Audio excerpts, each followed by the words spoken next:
es que ustedes no la olviden. Que cuando exista personas que les digan, ya tu hijo no tiene salida, ya tu hijo ya no hay que hacer por él nada, tranquilo, no molestes a Dios, él es grande. Recuerden que Dios siempre dice, no teman, crean solamente. Y hoy no va a ser la segunda parte, pero sí vamos a hablar de la familia. No sé cuántos de ustedes han aprendido de lo bueno y de lo malo. De lo bueno imitarlo y de lo malo no imitarlo. Hoy no me interpreten de una manera errónea lo que quiero enseñar. No quiero hablar de un siervo de Dios, pero sí quiero hacer hincapié de algo que usted y yo no debemos de aprender ni debemos de imitar. Hoy quiero hablar acerca de David, no para señalarlo, pero como tiene muchas cosas buenas, todos hablamos y oímos escuchar, de que David tenía el corazón conforme a Dios.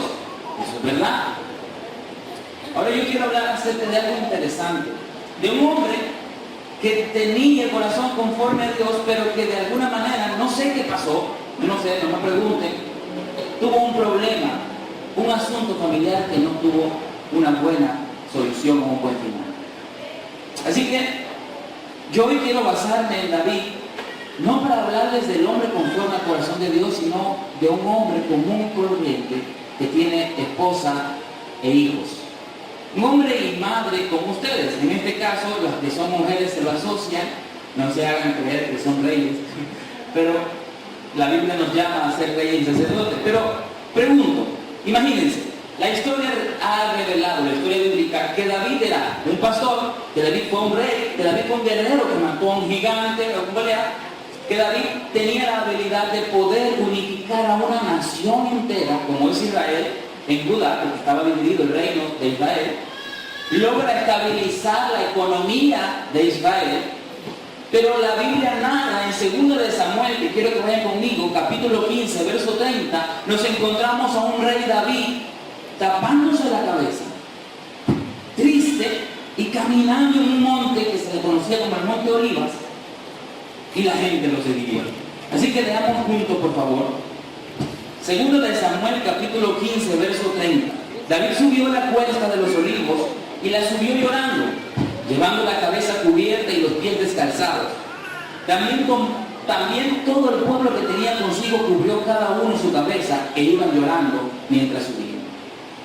Detengámonos ahí, usted y yo, y hagamos la idea de que estamos cerca viendo a David subir esa cuesta. Y que usted o yo, digamos que yo, porque es más fácil mantenerme, voy y me dirijo y le hago unas preguntas, como por lo general se le hace a muchos de ustedes.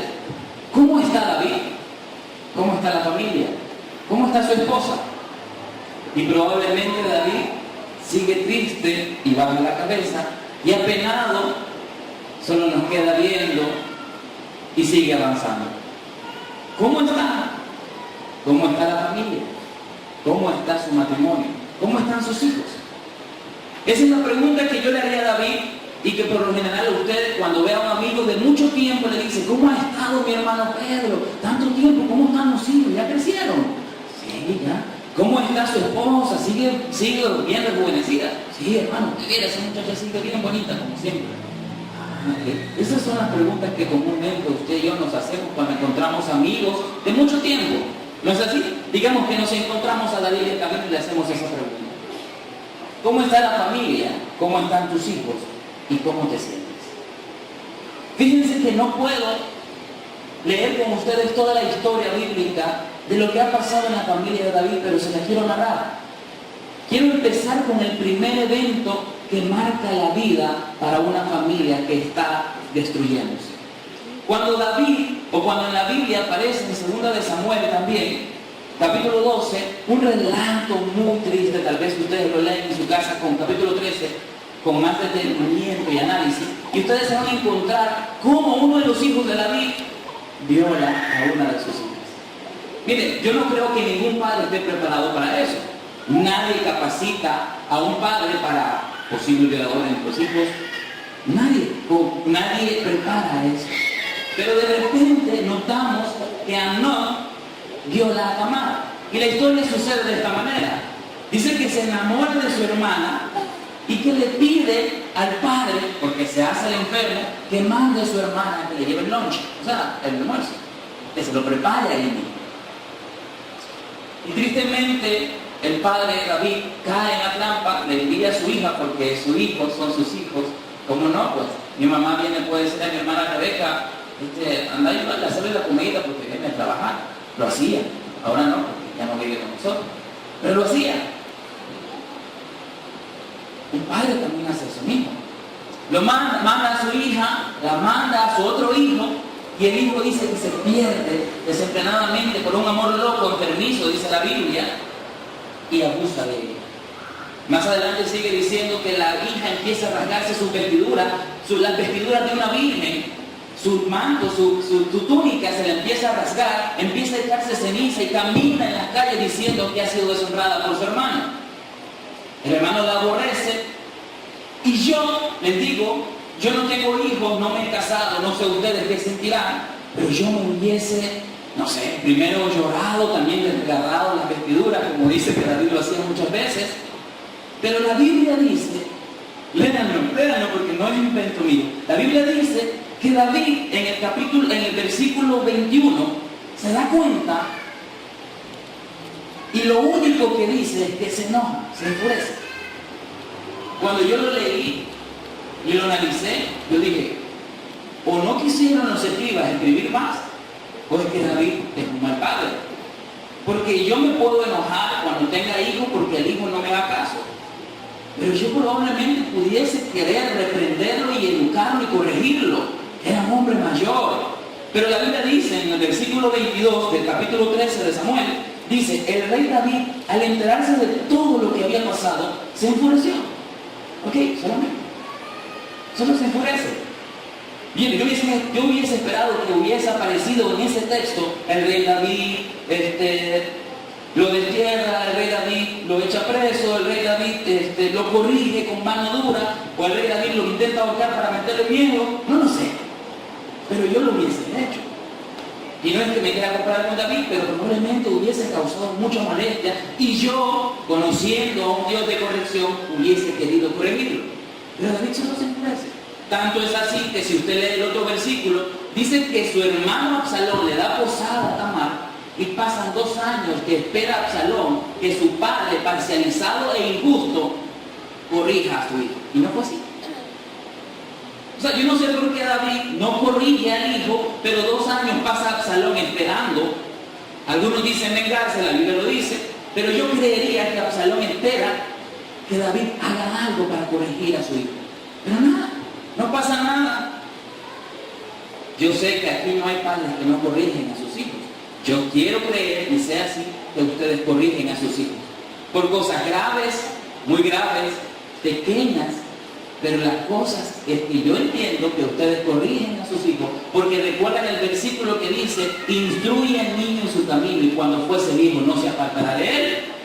¿No es así?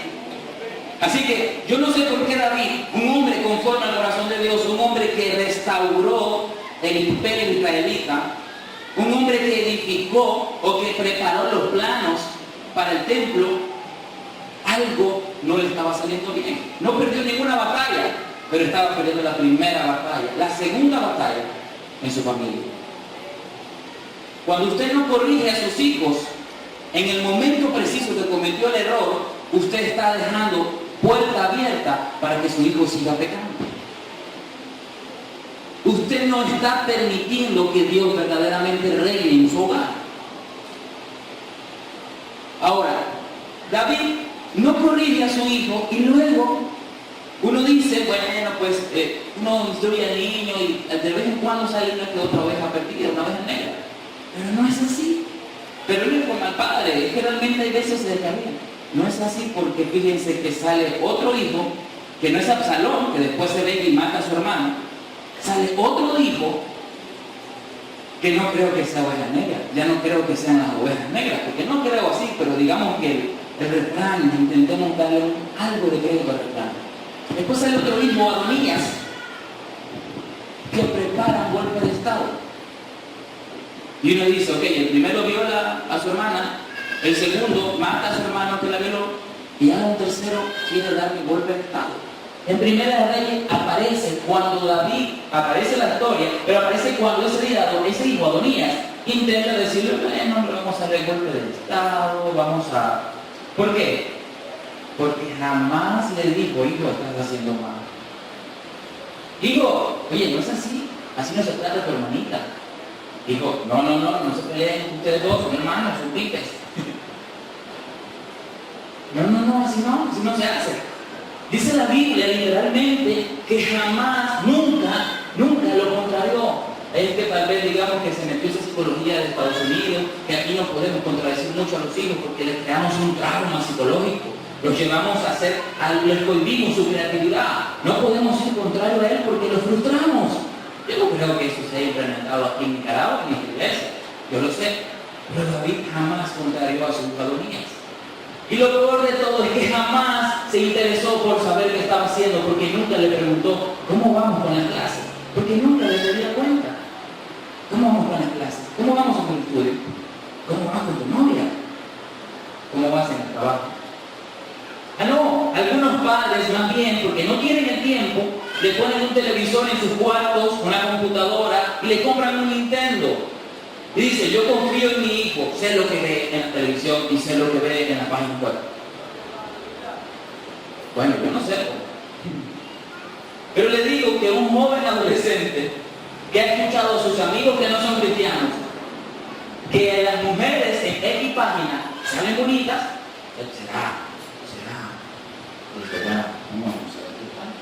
y si usted le pone una computadora a ese adolescente en su cuarto, o un televisor en su cuarto, o le pasa solamente metido 1 hora, 4 horas o 6 horas al día, viendo solo un juego de Nintendo, les aseguro que esa persona, tarde o temprano, se va a desconectar de usted y de su familia, y por ende va a tener un espíritu de rebeldía.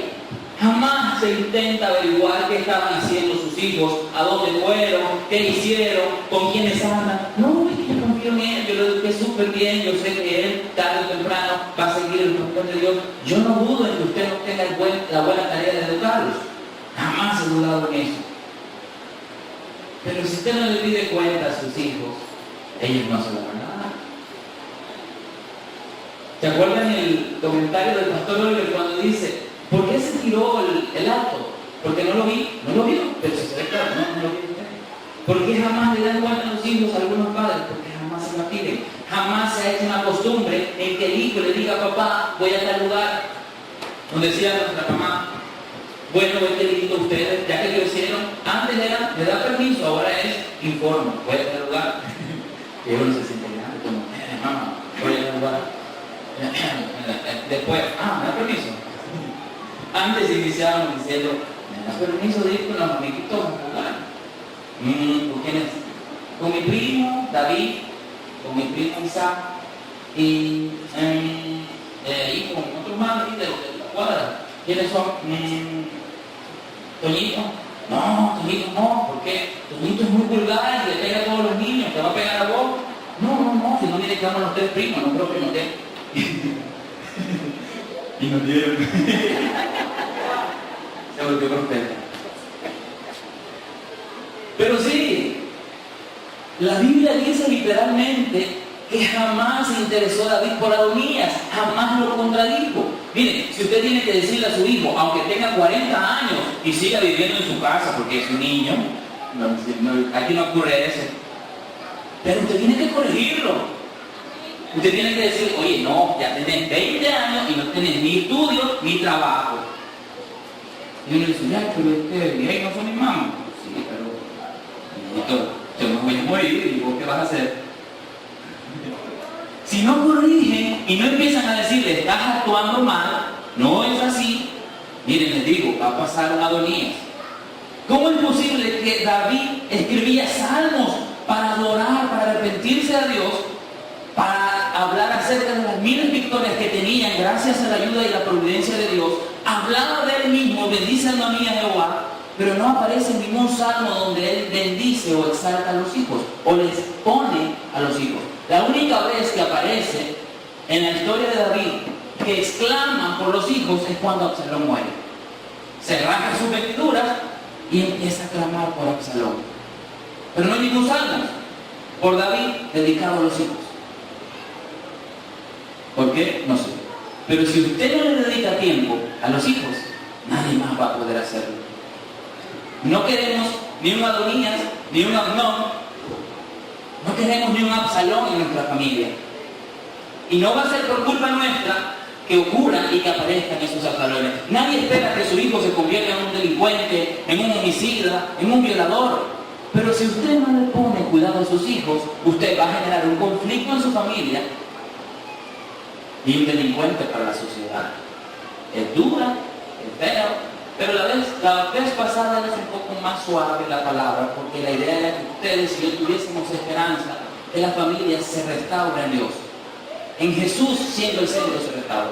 Pero hoy quiero que aprendamos, digo aprendamos porque no soy papá, porque no nací aprendido a ser papá, a que si no entendemos, a pesar de ser hombres de Dios, buenos hombres, buenos administradores, buenos contadores, buenos constructores, buenos abogados, buenos pastores, buenos líderes, a pesar de ser buenas personas, si no sabemos ser buenos padres, no vamos a tener una buena familia.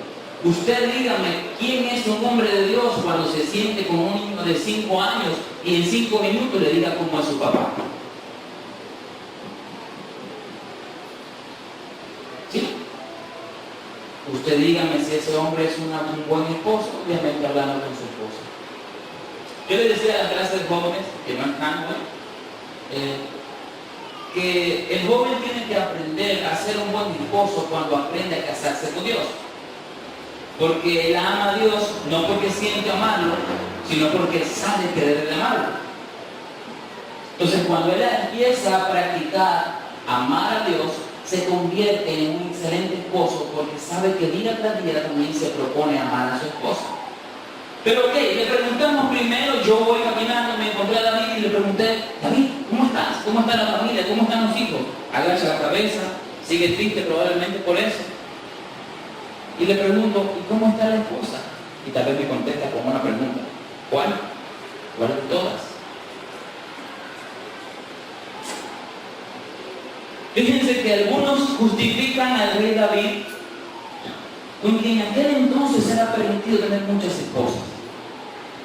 Yo les digo que en Génesis, el plan original del hombre dice que dejará el hombre a padre y madre y se unirá con su mujer, no con sus mujeres. Y en Deuteronomio también les dice a los reyes que no tomen muchas mujeres, ni mucho oro, ni mucho ganado. Así que no hay motivo para decir que David se excusa en eso de poder tener muchas esposas para multiplicarse como en el tiempo de Adán. No, ya estaba poblada la tierra. Así que le pregunto, ¿cómo está tu esposa, David? Y él dice, oye, todas. Vámonos a la Biblia y veamos cuántas esposas tuvo.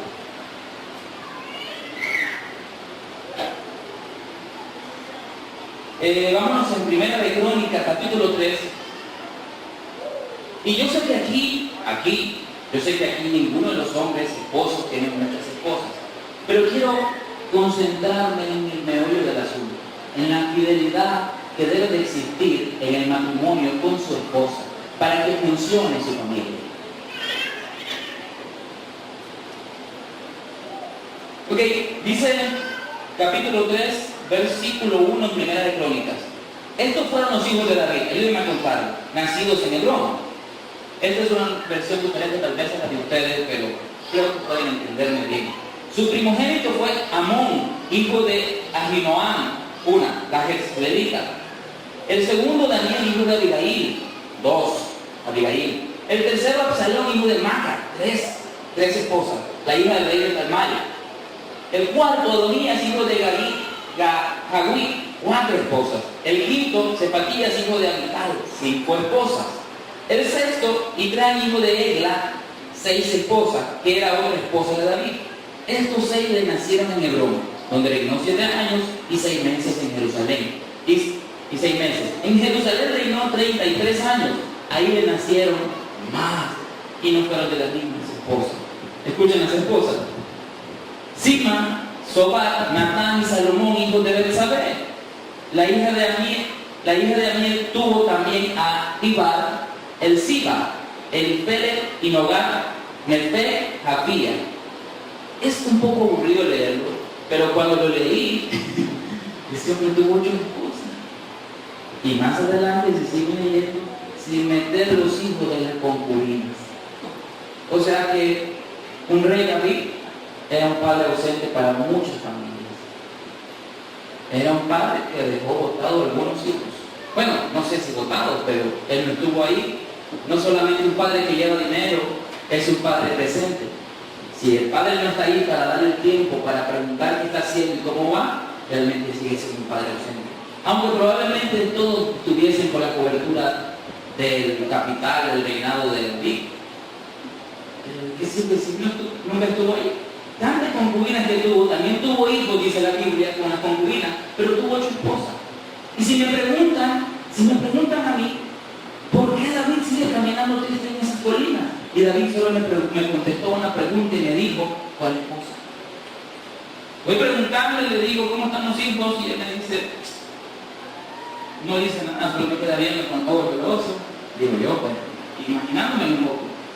Luego le pregunto, ¿cómo está la esposa? ¿Cómo está tu matrimonio? Y dice, ¿cuál esposa? ¿Se acuerdan cuando Jesús le pregunta, ve a tu marido? No tengo marido, que me has visto, tiene 5. Aprendieron de David, tal vez. Es feo porque a mí me gusta saber que Dios, y yo siempre oro, Señor, ayúdame a tener un corazón conforme al corazón de David. Y yo repito el salmo que dice, bendice alma mía a Jehová y bendiga todo su santo ser, todo mi ser su santo nombre. Usted lo hace, yo lo hago y lo seguiremos haciendo, porque a pesar de Dios igual lo amó. Pero concentrémonos en su familia. Está bien, nadie nos ha mandado a edificar un imperio, pero sí a todos nos ha mandado a producir la tierra, a fructificarla y a multiplicarnos, a tener familia. A todos nos han mandado por eso. Debe tampoco usted va a ser papá, usted va a ser mamá, y los que no son somos mamás y papás en potencia.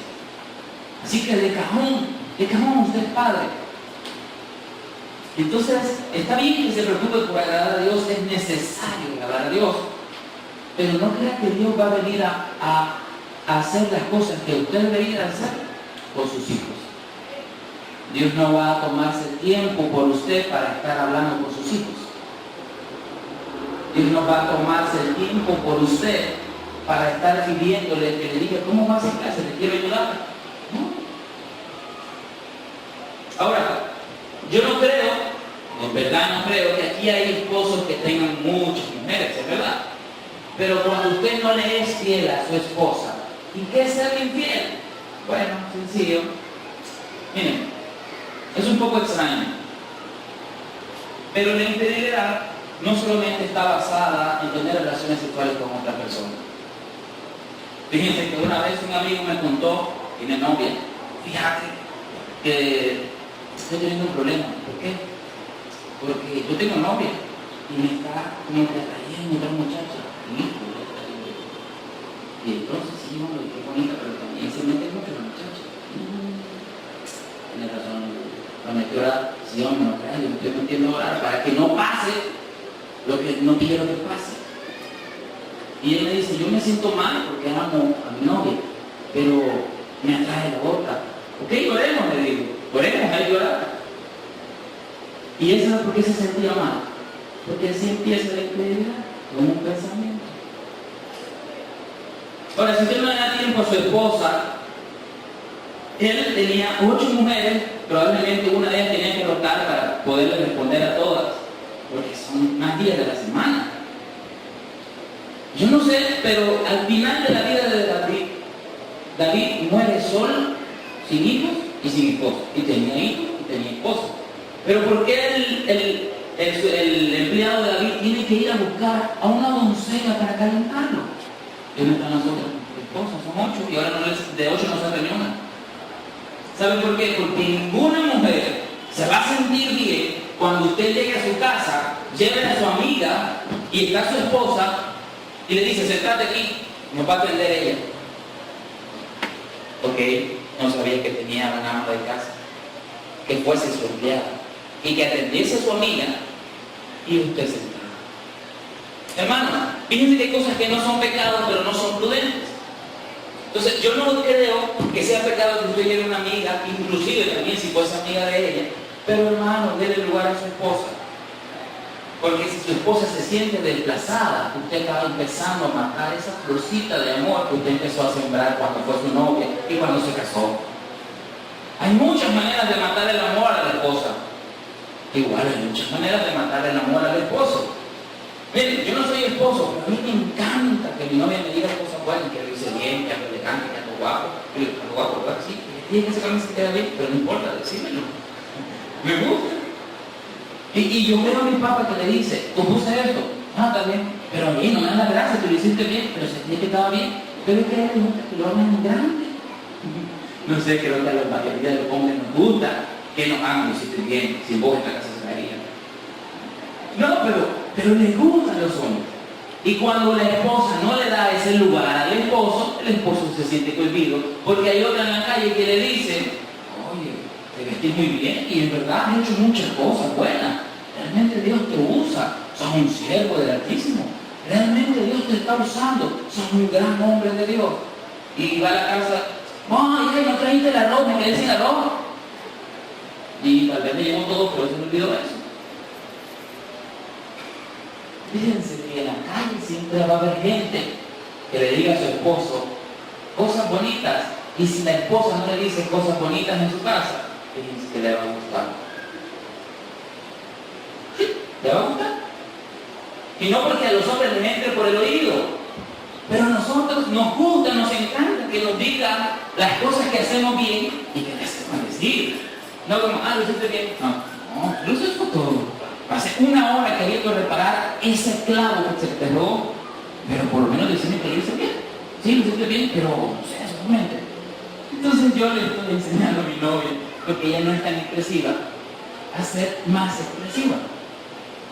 Entonces yo le digo, qué salvaje, te quedó bien bonito, súper lindo, bellísimo, bellísimo. Y ella dice, gracias, y eso es todo. No, gracias, necesito. Bueno. El amorcito implica ayuda. Fíjense que yo llamo a mi novia y le digo, ¿cómo estás, amor? ¿Estás estresadísimo en el trabajo? Me dice, bien, ¿vos? Creo que bien. Entonces, ¿por qué? No, pues esperaba que me diera, yo soy mi amor, por lo menos. Entonces, no, vos sabés que es una gente. Bueno, ya entendí que cuando me contesta de forma fría es porque está con el jefe o está en reunión. Entonces yo no voy a esperar que me trate de forma dulce, porque puede ser que la corran. No quiero que la corran. Entonces, pero cuando no está, y yo sé la hora que no está con el jefe y no está en el trabajo, yo muchas veces le reclamo si no me contesta, hola mi amorcito, porque me encanta, lo necesito. No sé cuántos hombres necesitan que sus esposas les digan cosas lindas, pero también las esposas necesitan ser valoradas por los esposos. Así que yo le pregunté a David caminando y le decía, ¿cómo está tu esposa? ¿Dónde llevas? Si prácticamente 8 son personas o son mujeres que me quitan el deseo sexual. Y cuando no me da abasto con ellas y ya me aburrí de ellas, uso otro punto que tengo ahí guardado.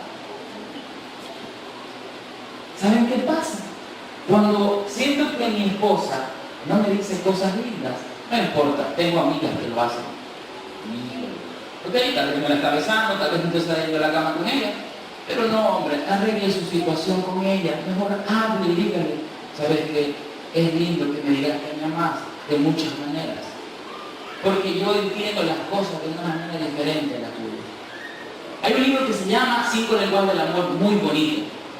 Mi lenguaje, dice ella, que soy políglota, que hablo mucho, pero hay lenguajes que son palabras de afectividad, muestras de cariño, tiempo de calidad, y es tiempo de calidad, ella necesita tiempo, no sé por qué.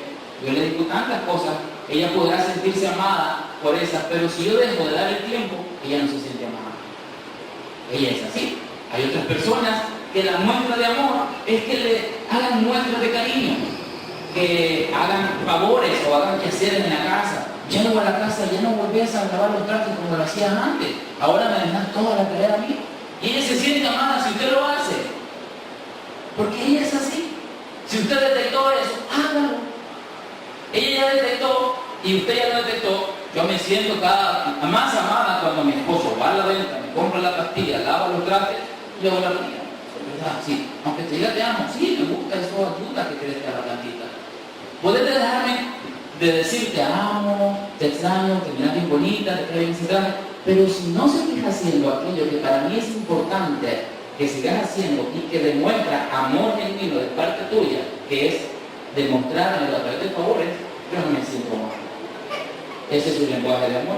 Si usted lo conoció y lo detectó, ámele así, ámele así.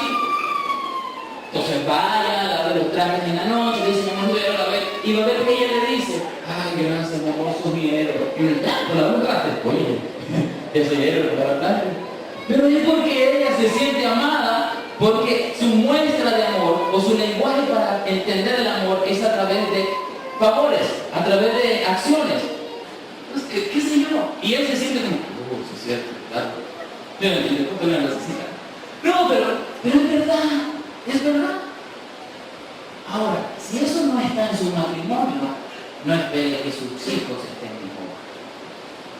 Porque yo veo, y sus hijos ven, cómo usted trata a su esposa y cómo usted trata a su esposa. Los más inteligentes aprendemos viendo lo bueno y viendo lo malo. Pero otros imitan todo. Mire, yo veo lo malo y aprendo. Está bien. ¿Por qué? Porque no lo quiero hacer. Me lo memorizo para que no lo vuelva a hacer yo. No, está bien, ya aprendí ese espejo de allá. Nada, la dejó. Yo aprendo esos espejos para no hacerlo. Pero no todos son iguales a mí. Otros simplemente lo copian por su subconsciente, lo imitan. Pero David está caminando con la cabeza caída. Y yo me lo toco y le digo, ¿cómo están tus hijos? No dice nada, se pone triste. Le pregunto cómo está tu esposa, me dice cuál de todas. Y yo, como no me sé los nombres de todos, no me acuerdo. Abigail. Está bien. Y le sabes a ti, bastante a tipo. No me dice nada de eso. ¿Se acuerdan? Que hace 14 años estaba en un balcón y hacen alguna gente chistes, dice, el primer por no entrar en el campo de batalla. Estaba ahí, y cuéntenme, se encontró la Betsabé. No fue tanto, sino que la mandó a traer, se hizo de ella y mandó a matar al esposo. ¿Se acuerdan que el profeta Natán le llega a decir la parábola? Y ese día, el profeta le dice, 13 años después, él me está contando, porque le estoy preguntando, hace 13 años llegó el profeta y me dijo que había fallado a Dios. Me dejé mis vestiduras, me sentí mal, pero lo he hecho está. Y también me dijo algo más, una profecía que jamás he olvidado, y por eso no te contesté nada de mis hijos. No se apartará de ti la espada de tu familia.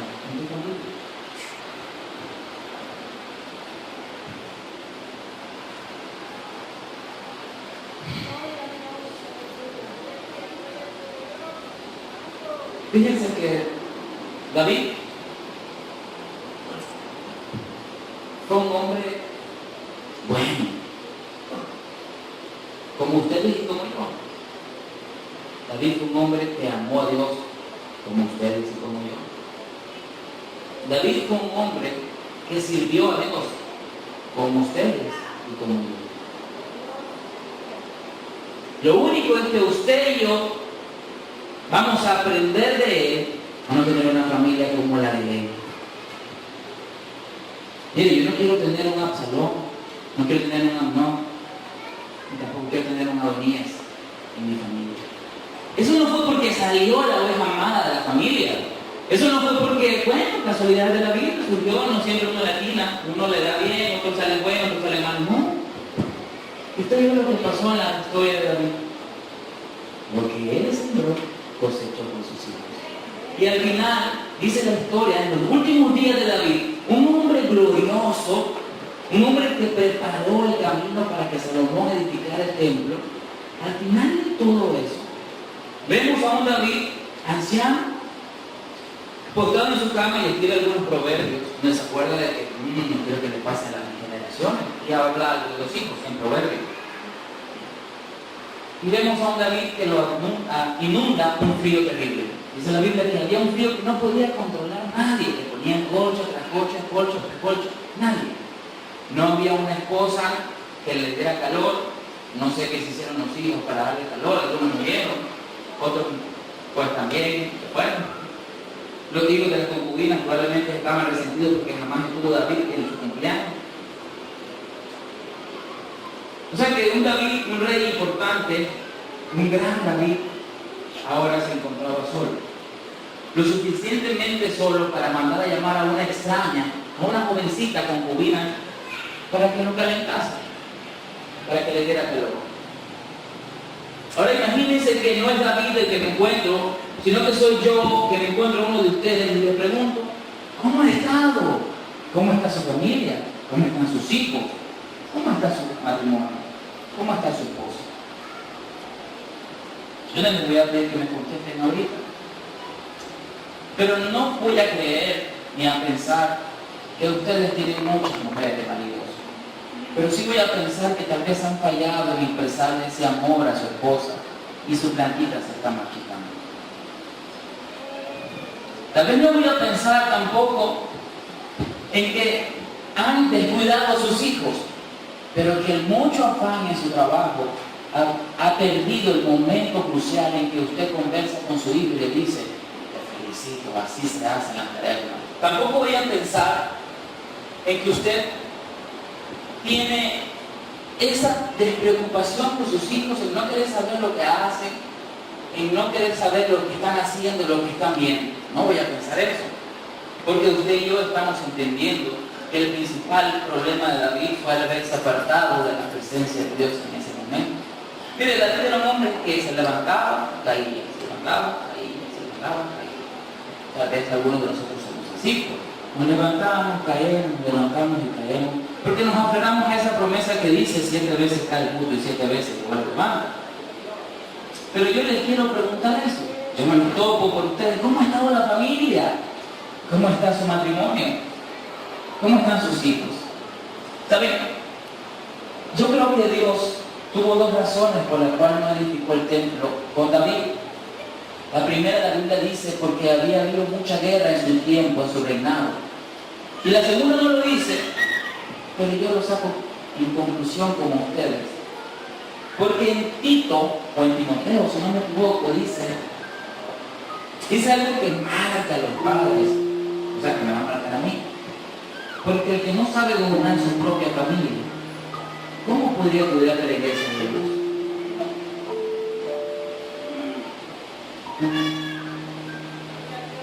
O sea, él era un buen hombre, él fue un buen rey, él unió la nación, él estableció el reino de Dios, él volvió al pueblo de Dios a la tierra, pero no fue un buen padre. Dios estaba tan interesado en que David fuese un buen padre, pero como no lo fue, él dijo que ha habido demasiados sangre derramada en tu reino, pero principalmente ha descuidado tu casa. No sé por qué nunca quisiste corregir a Amnón cuando violó a tu hija. Si lo hubieses hecho, hubieses evitado que tu hijo matara a su hermano. No sé por qué nunca fuiste a decirle, ¿por qué hiciste eso? Estás castigado. Vete a tu cuarto. No sé por qué nunca te interesó saber lo que Adonías hacía. Adonías estaba planeando algo en contra tuya y mía. El linaje que yo estaba preparando para ti, donde yo voy a salir, donde mi hijo va a venir. Y Adonías se está levantando en contra tuya, en contra de mis proyectos también. ¿Por qué no te interesa saber lo que tus hijos están haciendo? Yo no sé. Pero David fue un buen hombre. Pero le trató ser un buen padre. David fue un buen hombre, un buen rey. Y cuando yo les toque a ustedes y les pregunte, ¿cómo está su esposa? ¿Cómo están sus hijos? Ustedes van a decir, uno está creciendo, quiere ser doctor y quiere servirle al Señor, quiere ir a otros países para sanar enfermos. ¿Es verdad? Sí. Porque le enseñé que la mejor medicina que hace milagros y supera la ciencia es la de Dios. Oye, pero también le enseñé que es importante estudiar. Bueno, buenísimo, lo felicito. Y cuando le pregunte, ¿y su esposa cómo está? Cada día me ama más. Esa mujer no deja de hablar cosas lindas frente a mí y en mis espaldas. Ay, ¿de verdad? Y le pregunto a la esposa, y usted cómo está su marido, ese hombre es el mejor esposo del mundo. No hay otro como él. Lava los trastes como nada. Pero cuando les pregunte a ustedes, sus hijos, papá, ¿cómo le hicieron para llegar a 40 años casados? Hijo, es que entendimos algo. Entendimos que Dios tiene que ser el primero en nuestra vida. Y entendimos que no nos sirve ser buenas personas si primero no le pedimos al Señor que nos ayude a ser buenos esposos, a casarnos con Dios, a ser buenos hijos. Porque vea, solo siendo buen hijo de Dios, usted y yo podemos enseñarles a nuestros hijos a ser buenos hijos. Así que todo está ligado. Si usted es buen padre, es porque usted primero fue un buen hijo con Dios. Y si usted es un buen esposo o una buena esposa, es porque lo pudo ser con Dios. Ahora, ¿por qué? Pero David fue un hombre conforme al corazón de Dios. ¿Pero por qué?